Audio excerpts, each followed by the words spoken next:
Hi, everybody. I'm Ryan Rilette. I'm the artistic director of Roundhouse Theater and the director of our world premiere of Bad Books. And I'm joined by our playwright, Sharyn Rothstein. Sharyn, thank you so much for joining us today. Thank you for having me. So, Sharyn, I'm here in the rehearsal room, and you've been in the room a lot digitally, but tell us why you're not with us just yet. What are you working on? Uh, I was lucky enough to write and produce 5 seasons of the original show Suits, which most people have now seen on Netflix, I think. And now I'm working on the spinoff Suits LA, which is just wrapping up its first season in Los Angeles. So it's kind of breaking my heart. I can't be in the rehearsal room with you guys, but it's awfully fun to be making this new show. Well, and I will say, as somebody who binged all the episodes that exist of Suits LA so far just the other night, it's a really good spinoff. It's a really good show. So Thank we're you. thrilled to just have you with us for as much as we can. We can't wait for you to be here. Um, so let's talk a little bit about this play. What was the inspiration for Bad Books? So I started working on Bad Books a few years ago when all of the kind of parents' rights, book banning conversations that were really happening in a hugely diverse cross section of America started kind of reaching a fever pitch. And in particular, there was an article, I believe it was a New York Times article about one local librarian, I think in Pennsylvania, it might have been New Jersey. To be honest, I had COVID at the time, so it's all a little hazy. But I just read this article about a librarian really standing up for her library, her profession, and her belief that books shouldn't be banned. And it made me desperately want to write a play with a badass librarian who defies all of our stereotypes about, meek, mousy librarians. And in order for her to be as, badass and whip smart as she could be, she was going to need a really worthy adversary. And so a mother with a lot on the line and not a small amount of gravitas and intelligence of her own came into my head. And I just thought, what happens when we put these two women in a room together?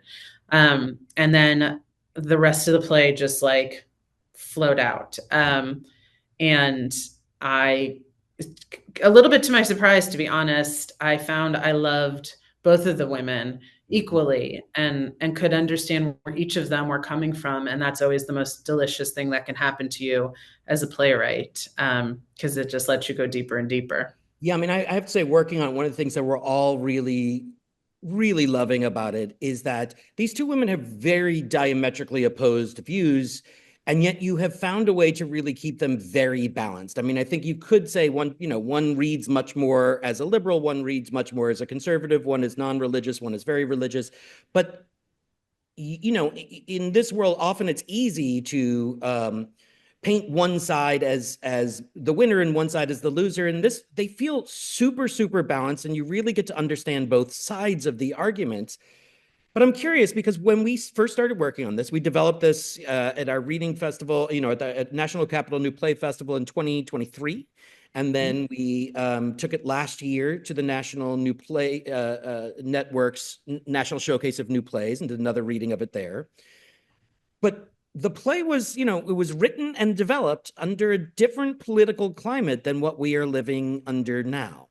And we have had a lot of discussions about this, but I'm curious for you to talk to our audience a little bit about your decisions around updating the play or not updating the play as a result of this new administration and the changes that have taken place in the last couple of months. Yeah, I mean it's a great question. I still feel like we're very much living in a tornado, and so I do think it would be hard to rewrite the play to capture this exact moment when it just feels like there's no steady ground Mhm. right now. Um, and I also think the play is just as relevant without any, calling out the exact administration the play is happening under and that kind of thing, because it's about uh, it's about individuals and their communities and their children in those communities. It's about really personal issues. It's politics almost with a small p, right? It's the personal of the politics. And so I think who these characters are, where they're coming from, that is just as relevant now as it was 6 months ago, 1 year ago.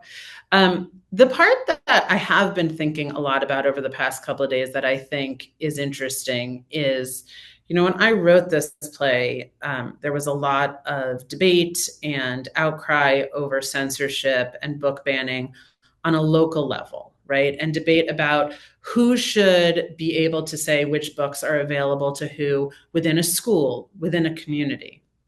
And I think what's happened now is that we're seeing censorship come from the very, very top, from the federal government. And it actually occurred to me the other day, I thought, wow, my mother and my librarian, who are on such opposite sides of this issue at the beginning of this play, I wonder if they would actually be united in believing that it should be up to a parent or a school or a community to decide what books are available, but not the federal government.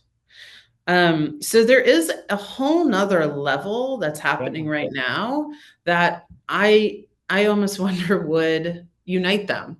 I kind of think it would. Yeah. I mean, that's fascinating.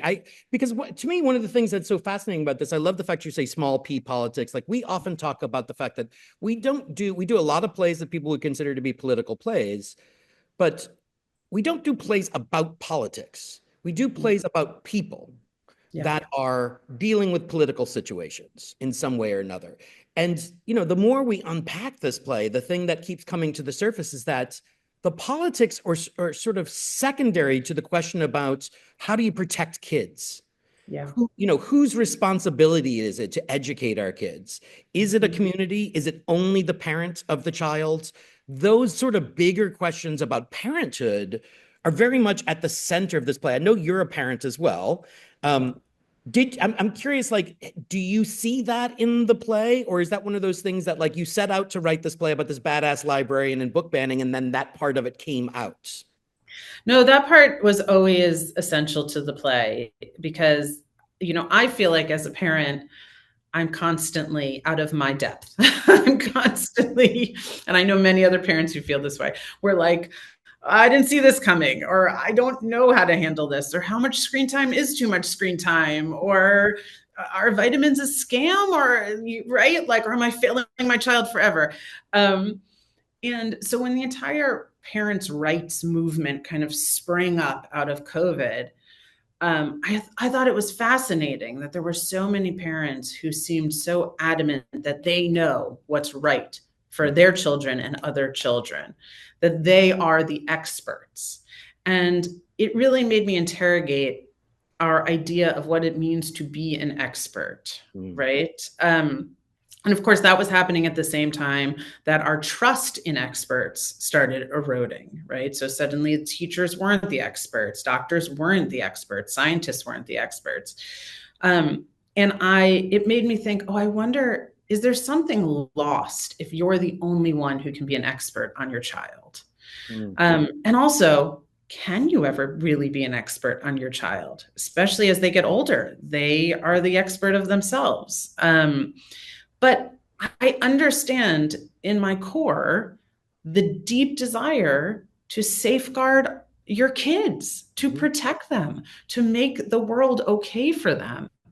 And that was really my way into the mom side of this play, because that is what she is desperate to do.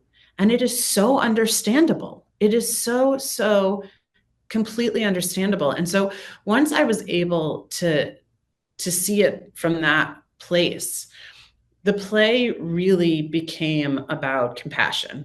And how do we find compassion for each other? And, I do think, and maybe this is a little Pollyanna-ish, but I want to believe that the essence of every book banning conversation, every censorship conversation, at least at the local level, not when it's like a big national thing, but on the local level, it is about people arguing over the best way to protect our kids. Yep. unfortunately, sometimes we lose sight of the fact that it's also giving our kids stories and access to ideas. That's also a way to protect them. Mhm. But there is like a unifying theme there that both sides of this, if they're acting in good faith, are doing it to protect their kids, the community's kids. Um, and and actually, if we could see that more, maybe we could get a lot further with these discussions. I mean, one of the things that we have noticed a lot just in the writing, working on it, is that both women immediately make assumptions about the other one, and they don't actually see the person. And I think that is also something that happens with these debates, right? Is that you start to see people as emblematic of a cause, instead of trying to understand where they're coming from, so that you can actually have some kind of conversation and arrive at some kind of compromise, Yep. which is, I think, a really beautiful thing that this play posits. Um, to that end, one of the things that we often say about all of the work that we do here is that we want our plays to create discussions. I always say to my staff, I would rather an audience say they hate the play and walk out and talk about why they hated the play for 4 days than for them to say, well, that was nice. Where are we going to go and eat? This is definitely a play that's going to engender a lot of conversation. I'm curious, what is the conversation that you hope people will have? What's the thing that you hope people will walk away thinking about? Well, the first thing is I hope they laugh. And I know they will laugh because our cast is exquisite. But the laughter, the comedy of the piece is not incidental to me. I think a lot of times what happens when we start having these debates is they become very earnest and people kind of lose their humanity. Hmm? But in my life, every hard thing I've ever faced has been faced with laughter. I don't know another way. My family doesn't know another way to get through anything. And I think the laughter helps keep us human. It helps keep us humble. And so there is a lot of comedy in this play. So I hope they laughed. That's maybe number one. And then a close second is I hope that it um, I don't this isn't like a message play. Nobody's just gonna like leave here being like, oh, I thought we should never ban books, but now I'm thinking that's not what the point of this play or any play I've ever written is. The point of my play is let's dive into complexity. Mm-hmm. And that's the opposite of, I think, what happens in social media. It's the opposite of what's happening in our government right now, where everything is black and white, enemy or ally. The whole let's divide America, let's divide the world. The theater is the opposite of that, right? Theater is we are all going to come together. We don't all have to agree about everything, but we're going to watch something together. We're all going to have a different perspective. And that, to me, that's what civics is, really, is that conversation, keeping that going, being in person together.